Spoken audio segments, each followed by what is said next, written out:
आज या ठिकाणी आपल्या सुंदर क्षेत्रीय अकॅडमी ज्या अकॅडमीच्या माध्यमातून महाराष्ट्रामध्ये हजारो पोलीस प्रशासकीय म्हणजे हजारो विद्यार्थी प्रशासकीय सेवेमध्ये दाखल झाले। आज मुंबई असेल किंबहुना दिल्लीला सुद्धा अनेक विद्यार्थी आपलं कर्तृत्व गाजवत आहेत। सांगायचं तात्पर्य एवढंच आहे, ज्या अकॅडमीच्या माध्यमातून हजारो पोलीस घडले, ग्रामसेवक, तलाठी लिपिक, मंत्रालय लिपिक अशा अनेक विद्यार्थी ज्या अकॅडमीच्या माध्यमातून बाहेर पडले आपण सर्वांनी ऐकले।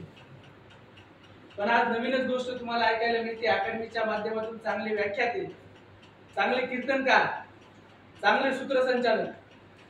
म्हणजे सांगायचं तात्पर्य एवढंच आहे की तुम्ही अभ्यास केल्याच्या नंतर फक्त नोकरी मिळवणं हे अंतिम ध्येय तर आहेच, पण तुम्ही अभ्यासाच्या बळावरती या महाराष्ट्राच्या कानाकोपऱ्यामध्ये कुठेही तुमचं कर्तृत्व गाजू शकता, याचं मूर्तिमंत उदाहरण म्हणून मी सिद्धेश्वर सोळंकी तुमच्या समोर आहे। आज मला इथं सरांनी माझा सन्मान केला, इथं दोन शब्द तुमच्या समोर बोलण्याची संधी दिली, त्याबद्दल आदरणीय भुगे सरांचं प्रथमतः मी मनपूर्वक आभार व्यक्त करतो। कारण सरांच्या मार्गदर्शनामुळे आज जे काही मला मिळाले ते सरांच्या मार्गदर्शनामुळे मिळाले। इथं मी 2022 ला सरळ सेवेची बॅच करण्यासाठी आलो।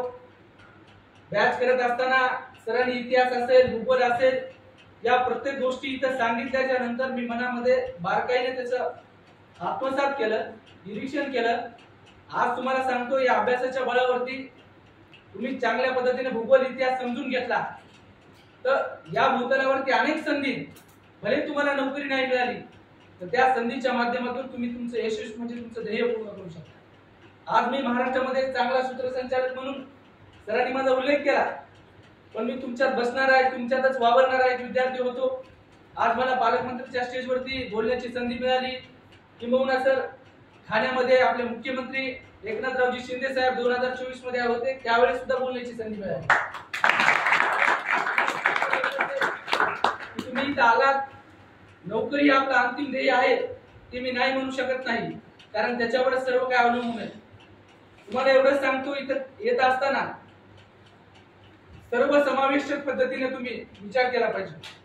आज सर असतील, जवाहर सर असतील, सगळी टीम असेल, सातत्याने गेल्या अनेक वर्षापासून मार्गदर्शन करत आहे आणि या मार्गदर्शनाच्या बळावरती तुम्ही तुमचं यश संपादन करू शकता हे तुम्हाला सुद्धा माहिती आहे। एवढंच सांगतो जाता जाता, परक्यांना आपलंसं करतील असे काही शब्द असतात, शब्दांना पुढे पडावे असे काही माणसं असतात।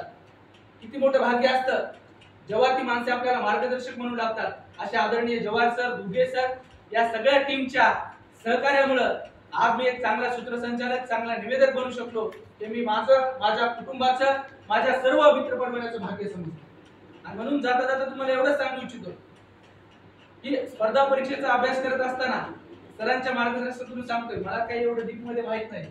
स्पर्धा परीक्षेचा अभ्यास करत असताना एक गोष्ट कायम आपण सगळ्यांनी लक्षात ठेवली पाहिजे, एखाद्या ठिकाणी आपल्याला अपयश आलं, मग आता माझं सगळं संपलं असं प्रत्येकाच्या मनामध्ये भावना निर्माण होते।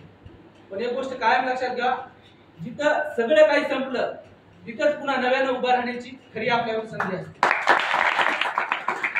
अपयश येईल, निराशा येईल, त्यावेळेस खचून न जाता, आत्महत्यासारखा विचार मनामध्ये न आणता, आपल्याला आयुष्याचं वंशमोर एकदाच पुन्हा आपल्याला आयुष्य मिळणार नाही, म्हणून जे काय आपल्याला आयुष्य मिळाले त्यामध्ये आपलं कर्तृत्व चांगल्या पद्धतीने अभ्यास करून, चांगल्या लोकांच्या संपर्कात राहून, निश्चित मला वाटतं तुम्ही जर प्रयत्न केले तर भले तुम्ही नोकरी क्षेत्रात यशस्वी नाही झालात तर माझ्यासारखा एक सूत्रसंचालक, व्याख्याता म्हणून तुम्ही महाराष्ट्रामध्ये तुमचं कर्तृत्व गाजवू शकता, तुमच्या गावाचं नाव लौकिक करू शकता, तुमच्या जिल्ह्याचं नाव लौकिक करू शकता, सोबतच तुमच्या कुटुंबाचं सुद्धा नाव लौकिक करू शकता। एवढंच या निमित्तानं सांगतो। सध्या मी परभणीमध्ये आहे, बऱ्याच विद्यार्थ्यांचं मत असतं सर मलाही स्टेज कडे आलं पाहिजे, लवकरच खास तुमच्यासाठी आपण परभणीमध्ये एक व्यवस्था उपलब्ध करणार आहे सर। इथून विद्यार्थी बाहेर पडल्याच्या नंतर काही विद्यार्थ्यांचं मत असतं मलाही समोर जाऊन 10 मिनिटं भाषण करता आलं पाहिजे, त्यांच्यासाठी सुद्धा आपण तुमच्या मार्गदर्शनाखाली, जवाहर सरांच्या मार्गदर्शनाखाली व्यवस्था करू, एवढा शब्द या ठिकाणी देतो। आणि जाता जाता एवढंच सांगतो, दुसरी महत्वाची गोष्ट सर, स्पर्धा खूप वाढली, इथं बरेच बहुतांश विद्यार्थी पोलीस भरतीची तयारी करणार आहे सर, पण त्या विद्यार्थ्यांना तुमचा भाऊ म्हणून, तुमचा मित्र म्हणून, आमच्या विद्यार्थी आहेत त्यांना एक तुमचा भाऊ म्हणून मी सल्ला देतो की एकाही म्हणजे तयारी करत असताना एकावरतीच डिपेंड राहू नका. पोलीस भरतीची तयारी करत असताना टायपिंग असेल, एमएसआयटी असेल, हे कोर्सेस आत्मसात करा, याचं नॉलेज घ्या, याची प्रॅक्टिस करा. सोबतच तुम्ही सरळ सेवेच्या सगळ्या परीक्षा द्या. माझा एक सल्ला आहे छोटासा, कारण मी सतत सरांचं, जवळ सरांचं मार्गदर्शन घेत असतो. कारण कसं होतं, तुम्ही पोलीस भरतीची तयारी करत राहता आणि शेवटी वय संपत, मग पुन्हा सगळं संपलं असं मनात भावना निर्माण होते आणि पुन्हा आपण त्या क्षेत्रातून बाहेर पडतो.